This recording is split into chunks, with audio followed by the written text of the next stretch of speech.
ចាសួស្តីថ្ងៃនេះខ្ញុំបានលើកយកលំហាត់តាក់ទងជាមួយនឹងមេរៀនទី4គោលការណ៍រំរួតនៃរលកនិងរលកចិញ្ច្រំដើម្បីដោះស្រាយសមីការរលកបានរបស់វាមាន2ចំណុចសំខាន់ក្នុងការដោះស្រាយសមីការទី1គឺយើងទៅមើលលើសមីការនីមួយៗតើ amplitude ដូចគ្នាដែរឬទេអញ្ចឹងឧទាហរណ៍ថាគេឲ្យ y អងស្មើទៅនឹង a sin omega t បូក phi ណាចឹងអ្វីដែលផ្ដោតលើគឺផ្ដោតមើលតែ amplitude ទេហើយ y ដែរគេឲ្យ a sin omega t បូក phi ដែរចឹងអ្វីដែលយើងសម្គាល់ទី1គឺយើងសម្គាល់ទៅលើ amplitude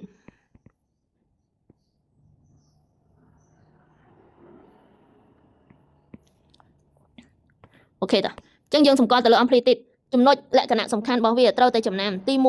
1 amplitude ស្មើគ្នា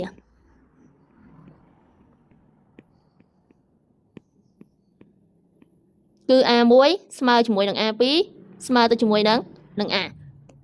ចឹងបើយើងប្រើតាមឯគេ A1 ស្មើនឹង A2 យើងត្រូវធ្វើម៉េចគឺយើងបានឯគេ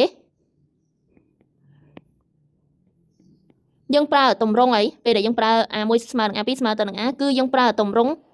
សមីការ sin A បូកជាមួយនឹងតួ sin B ញ៉េវាត្រូវតែស្មើទៅនឹង2ដងនៃ sin A បូក B ចែកទៅនឹង2បន្ទាប់មកតួកុស a ដក b ចែកទៅនឹង2ហើយយើងធ្វើមិនដឹងថាមួយណាតួ a មួយណាតួកុសអញ្ចឹងបងអូនពេលដែលយកសមីការទាំងពីរនេះបូកបញ្ចូលគ្នាដែលបាន y ស្មើនឹង y អងបូកជាមួយនឹង y ដឺអញ្ចឹងណាចម្លើយចុងក្រោយរបស់វាត្រូវតែចេញតម្រង sin omega t បូក phi ចម្លើយចុងក្រោយអញ្ចឹងបងអូនត្រូវតាំងថាតើលោកគ្រូត្រូវមើលមិនដឹងថាមួយណាតួ a មួយណាតួ b ដើម្បីប្រើតាមតម្រងបែបនេះបានណាអញ្ចឹងបងអូនត្រូវតាំងមកនេះអាពីរនេះយើងតាំងវាតួ a ហើយនឹងសមីការទី2យើងតាំងវាតួ B អញ្ចឹងពេលដែលបងជំនួសចូលទៅបងអានេះតួអីគេពេលដែលបងជំនួសចូលអានេះតួ A អញ្ចឹងយើងដាក់មក A បូកតួ B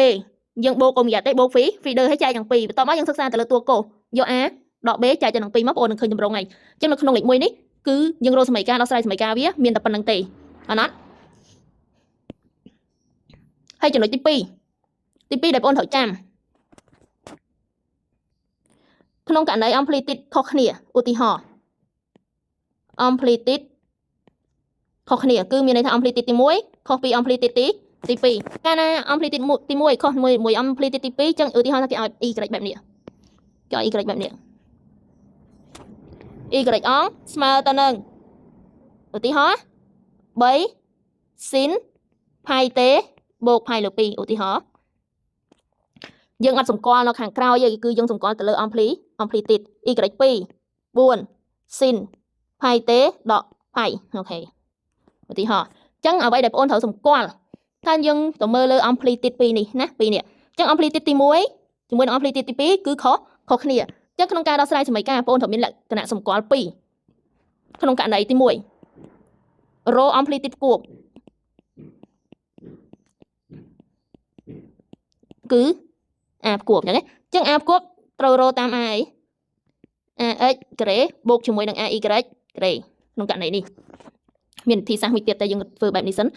ញ្ចឹងយើង ax ធ្វើមិនដឹង ax អញ្ចឹងបងអូនត្រូវដឹងថា a វាមាន2ឃើញទេ a នេះគឺ a ax a នេះគឺ ai y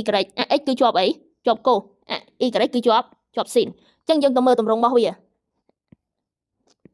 ax គឺជាប់កុសអញ្ចឹងវាត្រូវស្មើទៅនឹង a1 បើសមីការយើងមាន2យើងបូកទៅ2បានហើយ phi 1បូកជាមួយនឹង a2 កុស phi 2បើមានច្រើនទៀតបងអូនបូកបន្ថែមទៀតមកណាបន្ទាប់មក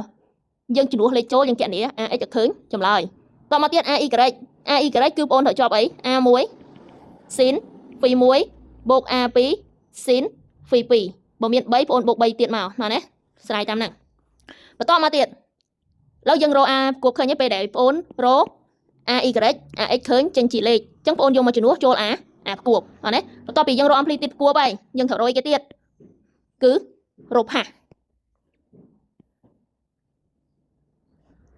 យើងត្រូវរកផាសយើងទៅរកតាមណាគឺតង់ phi ស្មើទៅនឹង ay នៅលើ ax sin លើកុសអញ្ចឹងតម្លៃដែលយើងរកឃើញហ្នឹងគឺយើងជួសចូលមកហើយដើម្បីរកមុំយើងត្រូវធ្វើម៉េចពេលដែលយើងនាំឲ្យ phi វាត្រូវស្មើទៅនឹងតង់គឺតង់ស្រីគុណដក1ចែកទៅនឹង ay ចែកទៅនឹង ax អញ្ចឹងយើងឃើញតម្លៃរបស់វាហើយអញ្ចឹងពេលដែលយើងឃើញតម្លៃអស់ យើងមិនត្រូវទៅយកគេជួសចូលក្នុងសមីការផ្គួបដែលរបស់យើងស្មើទៅនឹងអី a sin អូមេហ្គាតេបូក phi ផ្គួបឃើញទេអញ្ចឹងទី1 a ផ្គួបគឺយើងរកឃើញ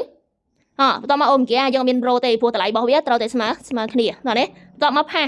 សនេះដោយសារតែផាសទី1ផាសលើ2ផាសទី2គឺដកផាយអញ្ចឹងយើងត្រូវយកទាំងសញ្ញាអញ្ចឹងយើងស្គាល់នេះ phi 1អានេះ phi 2អញ្ចឹងយើងចង់បាន phi ផ្គួបអញ្ចឹងកាលណាចង់បាន phi ផ្គួបគឺយើងមករកតាមនេះណាយើងមករកតាមនេះដើម្បីទាញ phi ផ្គួបយើងឃើញបានជំនួសលេខចូលចប់ចម្លើយតោះ